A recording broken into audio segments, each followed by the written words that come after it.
Hello everybody, welcome to Let's Learn Excel. I'm your Excel instructor. Guys, today I'm going to cover input box, which is the most required when it comes to, user input. Guys, we keep on building lots of automation tools and sometimes we need some input from the user or from the operator. We cannot just ask the user to put some data in the Excel file, and we can take it for granted. Sometimes value could be anything. Maybe while running the tool, we need user to put some details, and that's what we thought about to discuss this today in our session. Guys, let me walk you through faster some important features about input box. Guys, you can see input box VBA. The input box provides a dialog for you to get a response from the user. If you want to gather some number, some range, string, formula, array, or boolean values, so these are the type of data which can easily be gathered from the user. So the tool will run, or automation macro or code will get executed to the discretion of the user input. So you can see this is the simple code which is written here, where we are asking the user to put the full name, and we can read this name or print this name on message box. There are lots of ways. Either you can see on the immediate window by doing Control G, debug.print, then you can username also you can see like that. So there are multiple ways if you don't want this to be printed. So guys, this is actually very important when we deal with automations or macros. When we run the tool, we actually need some details from the user. So let me walk you through another slide where we have parameter, which actually is must prompt. This is actually mandatory, where user has to put the details of that. This cannot be skipped, and the length of this approximately 1024 characters. Title, if you design an input box, how does it look like? That actually matters, like what details you are capturing. Suppose you are capturing 3 or 4 type of details, so you have to tell that date, enter the date, or you have to tell that enter the number or anything, or default. You can put default also. This is optional parameter, and this is X position and Y position. So from the position of X is represent the prompt distance from the left side. If these things, if both the things are left blank, so horizontally centered, this will be located. Same way Y position. So that we will explain in the session further. And let me show you another slide where this is the syntax. Prompt actually the one which user has to put, and title will be on the top, and default, if user wants to do okay, then default of course will be there, and this already we have explained. And all these things, as I mentioned already in square bracket, they are all optional, they are not required. So now if you go to next slide, this is the part which you actually have to read this almost 3-4 times. You can say that any input box, when we collate data from the user, it requires error handling. Suppose we want user to put integer value, or in case integer value is not entered or some other value is entered, then we should have some kind of error handling and find out is the detail entered correct or not.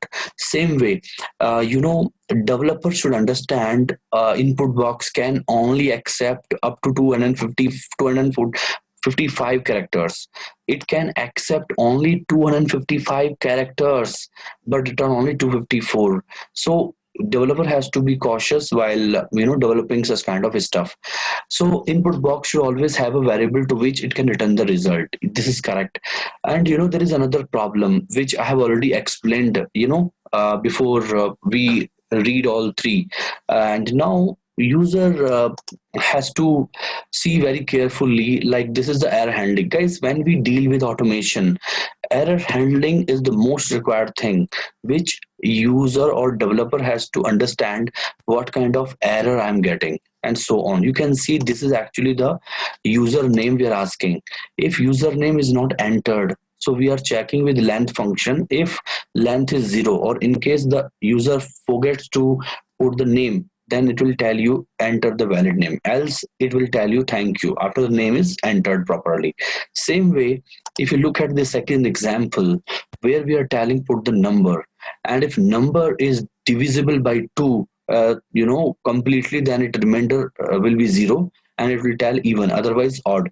If other value then number is entered, so it will tell you entered incorrect value. So such kind of things are mandatory when it comes to input box. So guys, let me take you fast to my Excel file where I will show you some examples about how to deal with. And let me show you one more thing. Actually, before I get into that, guys, read this value properly. Value and type, these are the type of data which we can collect from the user. So the 1 refers to number, and 2 refers to string, 4 refers to boolean, 8 of course range, and 16 is error, and 64 actually what is 64? This is type 64. It's actually array of values. So remember all these things, and let me just copy these things and let me paste in one of my Excel file. Guys, this is the screenshot, and let me just adjust this so that we can see. Now let me start with 1. So let me go to my this, all right, and control R. So guys, what I can do, I'm going there, insert module. So let me put that. This is actually the tool which we are working, and sub user details. All right, so we want the user to put some details. So there are two things when we have data, some kind of string or something, then we can use simple input box. Suppose we want dim user city, suppose user city as a string. So user city as a string, and now if you just put that equal to input box. This is guys simple input box. Prompt, like prompt you can tell enter the city name, all right, comma, title you can see city name, comma, default, I want default Bangalore, or maybe let me put New Delhi. All right, so now you see that X position, Y position, and leave all these things blank. So now you can do Control G. Control G is called immediate window, and if you don't want your code to get hampered, you can just write such kind of line where if you run it, it will ask you, you can say this is the input box. All right, and let me cancel this first. Guys, if you see, we have not defined X position and Y position. So by default, everything, it's coming on the center. You can see it's coming on the center. All right, so New Delhi is by default. If you just click OK, so you can see New Delhi, you can be seen at the bottom immediate window. All right, let me close this, and this line you can leave it as it is, no problem. It won't impact the code. So now what will happen if you just click this? I want Bombay. So now you see Bombay, but now I want this Bombay to be printed MSG box. So I want this city should be on the message box. So if you see that I'm putting Delhi or maybe Bangalore, so you can see okay, so Bangalore value is coming. So guys, this is actually one simple code where we are telling a string. So this input box you can use as it is when you want something to be collected from the user. All right, so let me put that another scenario. Suppose I'm telling dim f1 as integer, all right, and dim f2 as integer. So let me pull this f1 equal to is there. Okay, enter and the number. Okay, numeric value, and by default you put 0. Okay, control C, and then you put f2, enter the let me put second number. Okay, enter the first number. So let me see that. And now message box, if you want to f1 plus f2, so let me put okay 1 and 2. The value is 3, guys. Now you understood why we are using this kind of scenario, because guys, if you want to put f1, dim f1 as boolean, all right, f1 as boolean, f2 also as boolean. So over here you have to define everything. Okay, f1 equal to input box, enter your ISPO response in boolean. All right, so maybe you can write the same thing, control C, enter the response in boolean. Message box f1 you can say, and now you can read message box f2. So guys, what is happening, you can give over there true, and here you can give by default false. So now you see true. Okay, let me leave it true, and now let me make it true. So both the values are true. You can see true and true. Guys, we have to define, these values over there specifically. All right, f1 as boolean and so on. So what is happening, whatever you are collating in this, so you have to explicitly define everything. Okay, but you have to do some more error handling, and after the values are put, so now you have, suppose boolean. Okay, so now what is happening, if I put this value and now I'm putting this value, okay, type mismatch. Guys, understand what actually message I'm getting. Again, I'm showing you this example. If I'm putting 1 2 3 4, guys, understand, if I put it this value, so true and true, I'm getting these, but actually they are not boolean values. All right, because now you write boolean value. This is actually the title. All right, boolean value. So over here we have seen user is putting anything, whereas we need some boolean values. So true, and here again, if I put true, all right, so you can see the value is correct. But if I run it again, if I put any number, or if I put any number, still I'm getting true. So guys, this is actually the place, or the code where we can see some kind of confusion over here, but we can avoid all that. Let me explain this better.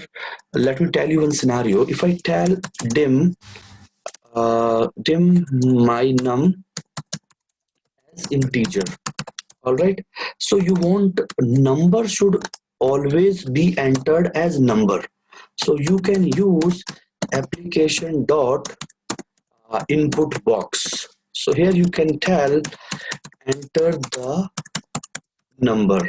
So you can skip all the things, and now you can put 1. As I mentioned, 1 refers to number, so we have given the type 1.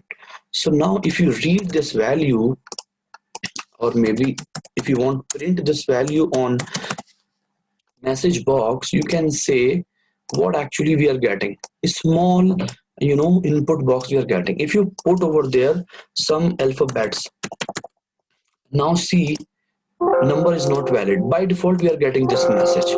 If you do cancel, then 0 is coming. So understand this, how actually effective this.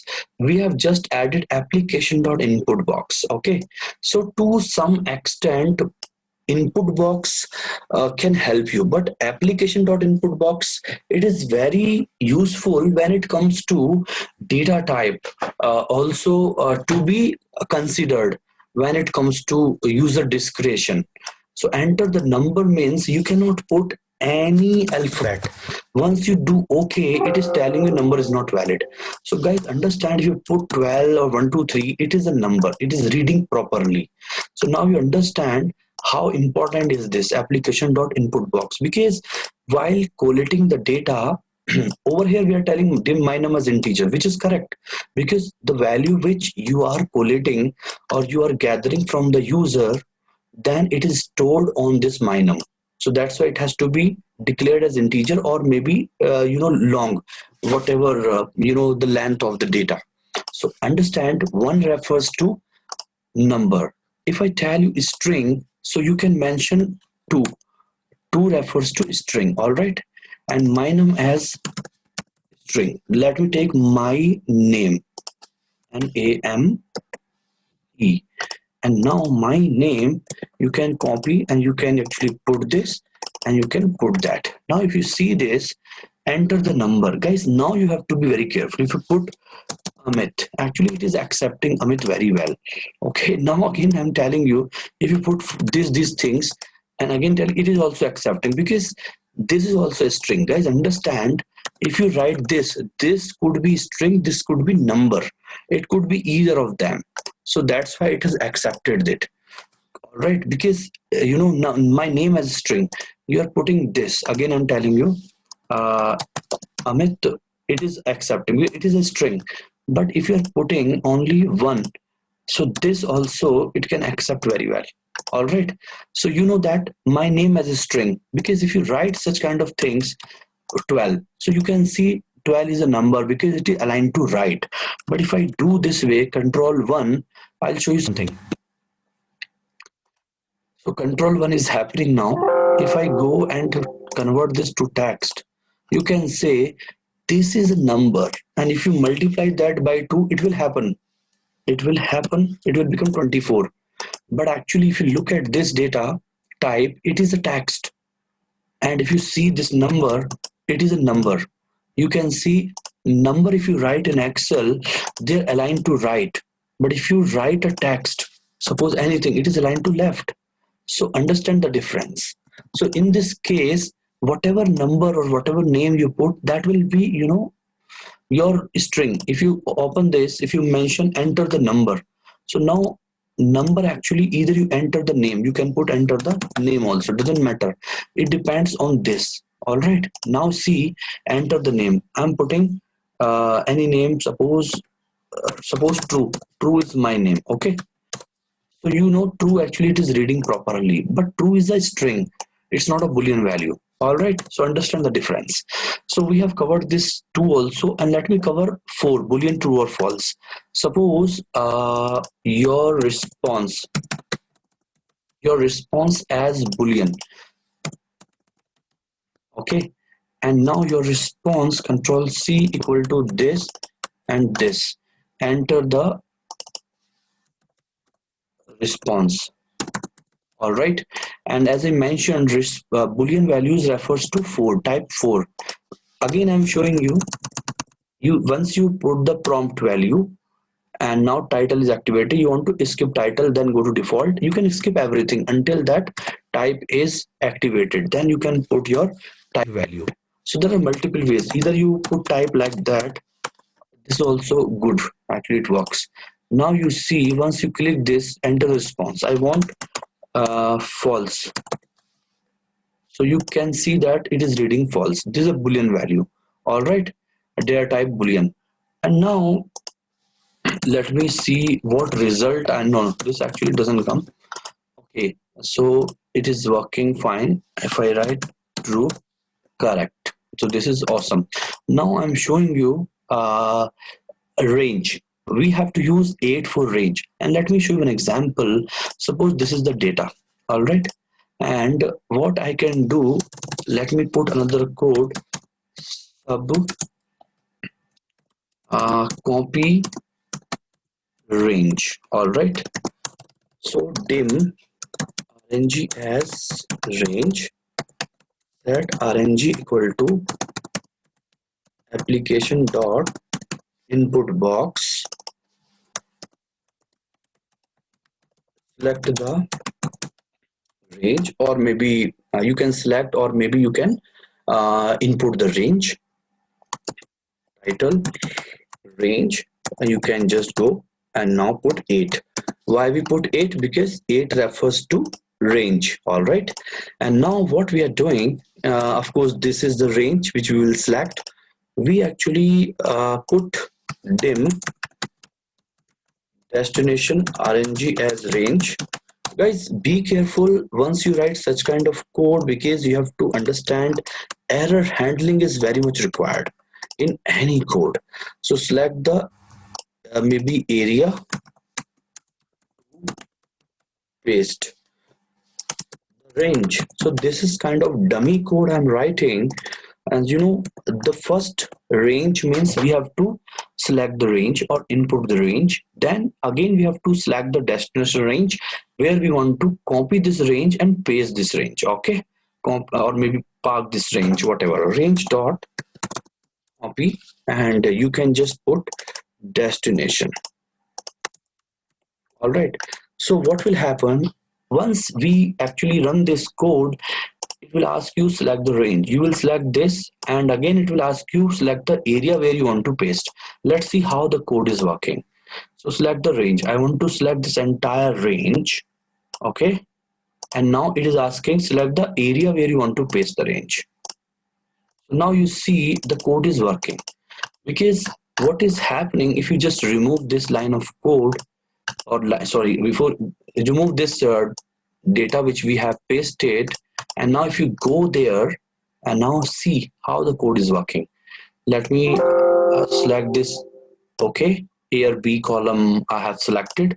I want this to be pasted in K. Just okay. Now you see the value you got in the K column. All right, guys, it is very easy, because if you look at this code, you know, this is the range actually which you are putting. Suppose I'm not selecting the range, I want A1. Let me clean this. There is a shortcut called Alt EAA. Remember the shortcut. Again, I'm doing Control Z. If you select this, Alt EAA. All right, the shortcut I'm writing Alt EAA. Actually, it means clear all. Clear all. All right, guys, Alt EAA. Remember that. So now what will happen? I will put the range A1 through B10. So I will not select now. So what will happen? I will put A1 through B10. So this is the range. See, and now I want this to be pasted over there. So what will happen? This is A1 through B10. This is the, you know, case, or this is actually how we actually get the user input as a range. All right, let me clean this. Alt EAA shortcut key. Now go to data. Let's jump to now 16 and 64. Guys, understand now 16 and 16 and 64. 16 actually refers to error value, like hash NA, reference error or something, correct? And if I just put some error like 0 by 10, or maybe some 10 by 0, okay, 10 by 0, some division error I'm getting. Okay, and if I just, you know, this multiplied by 12, I'm getting value error. Okay, and now if I just, you know, this multiply 12, again I'm getting value error. So these kind of error are there. All right, and if I go to VLOOKUP, maybe let's try some other error. I'm searching this, and you know, here comma 2 comma 0. So guys, hash any error also we are getting. Control C or Control V. So let me try that also. And what will happen here, if I select rather than 8, I can select, or I can put 16 as a type where we have to select the error. Okay, and let me remove this. I think we don't require this. Okay, and dim RNG as, what actually we have to put over there, RNG as range or error. So here we can say dim user input as, let me put in a proper way, USR INPUT as variant. Okay, this actually we can put So now this control C, we can actually put this, you can remove this, and you can remove this also. Let me show you an example where select the error or error. Okay, so what will happen here, once you select that error, the tool should tell you this is not the error, this is error whatever. So what we can do here, if you select this error, so here we have to define all the errors, guys. Okay, so what we can do here, uh, let me think one scenario. Okay, so maybe if nested if statement we have to use if. All right, and we just go there, control C. If we do if user input equal to CVERR. All right, yes, this is perfect.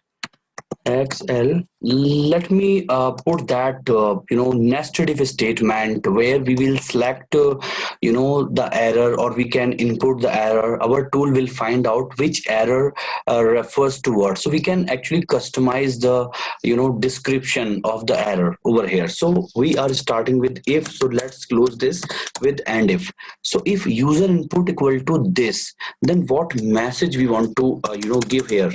So now you understood why we are doing all these things. It's all for your reference. You should know all these functions. So guys, what errors, like maybe NA error, all right, or maybe you can give hash NA error, whatever you feel like. So this is one thing, and let me put another also, else if. Okay, and after you have defined all the errors, then you can put message box no error.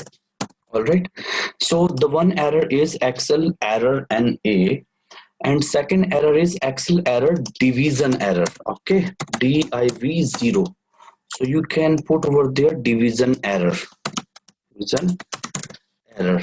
And this is the error, and in the message box what actually we want to put. Okay, this is perfect, user input. Okay, and hash and error, maybe you can say control C, you can say this equal to this. This is also better. Okay, and now this also better, and you can read this on the message box. So let me run this now. Select the error. I'm selecting hash NA error. Guys, it is working. Okay, because hash NA error, or maybe you can call it NA error. So again, you run it. If you select this NA error, it will tell you NA error. So it recognizes the error. Let me run it again and select this division error. Guys, understood? Or whatever you want to call it, you can call it. So it is recognizing the error also. So this is division error. And if you want to give value error, so excel error value also you can give, VALUE value. Let me maybe over there you can give value error. All right, now select this. This is a value error. Value error. Guys, this is working. So now you have the clarity about how to use the input box in the VBA. Guys, we are left now with 164 array of values and 0 formula also. Let me cover that also, so that you will have an idea about how you can use that in your day-to-day VBA code. Sub user input, maybe formula. Let me start with formula. Okay, where the type is 0. So we have to be very careful, guys. Over there you can say dim my formula formula as string. All right, and here you can do equal to application dot input box. All right, and now enter the formula, or maybe by default you can give equal to sum. Okay, you can give this, and now comma, and you give 0. Type is 0. So my formula is this, and now you can give dim formula cell as a string. All right, so formula cell as a string means equal to maybe you can just put range. Let me park this somewhere, or maybe okay, let me put some value over there. Suppose I'm putting these values, or maybe this value. I'm just dragging this. All right, because we are using some function. And range, I want total should be h column h5 dot formula cell or dot, but that's okay. Okay, or maybe formula cell, you can have range h5. Okay, maybe leave it. We will put this hard code. Okay, that's not a required. We'll check something. So formula dot, my formula dot, now understand, my formula as a string, okay, and my formula equal to application dot input box.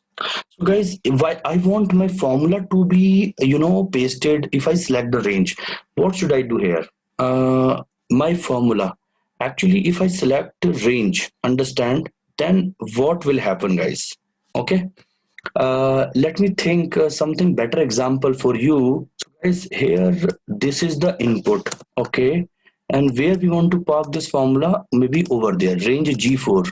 Let me try that. Range g4 dot, guys, understand, when we have to put the formula, we cannot put the value. There is a property called formula local.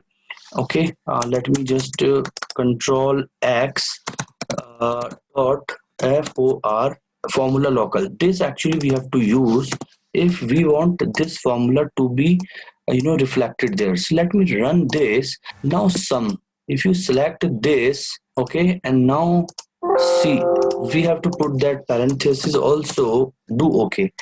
Now understand, guys, we have made the sum of these values 183600. This is correct. Let me remove this formula also. And this actually very simple exercise, if you want user input formula, this is actually the inbuilt formula, or by default we have put this value. I want these three values to be totaled. So now you see this is what we have selected, and the sum is 36708. Now you understood, guys, why did we use this? So to the requirement, if you have you can customize this accordingly, you can use that. All right, and now last but not the least, we have this array of values. Let me explain that also, so that we can say extensively we have covered this session in terms of input, application dot input or user input. Again, sub input array. So now understand, it is actually user discretion. So, and this is called self-explanatory. Of course, whatever we will collate from the user, that will be array. All right, so what you can do, dim user input as variant. All right, so user input as variant equal to application dot input box. So here we can tell that enter the values. Okay, and now title means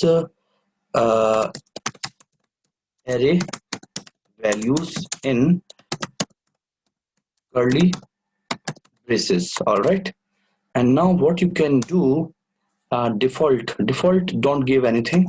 We'll go to type.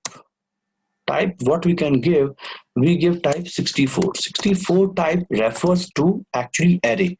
So what you can do here, if we have the array, we want to read that values, message box user. Guys, if you don't want to type, you just go there, intelligence control space, you just mention user, the initial keywords. So you can say this is the value. And now since this is the array, and if you mention 0, guys, understand, the value will be blank. That I tell you today. If you see that in curly bracket 1, 2, 3, 4, Now see what happens. It is getting us error because when it comes to array, it actually starts with 1. Always remember over here when it comes to user input or through input box, you are getting some user data in the input box. The array actually starts with 1, the index.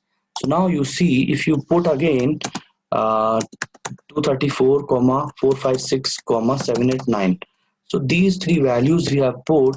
Now you see it is reading 234 as the index 1. All right, and now you can read all the values like that, 2 and 3. So if you put these values like 2 3 4 5 6 comma 6 7 8 9 comma 2 3 7 8 9 and curly braces. Okay, now see, this is the first value, second value and third value. All right, so this is how it actually works when it comes to user input. All right, and let me show you the code again. This is for array, and this actually we have used for formula, and this is for actually error. So these are the main codes we have written and found the challenges. And now this is actually 4 means boolean values. So number, of course, very simple. Number actually 1 refers to number, 2 refers to text. Again, you can see this.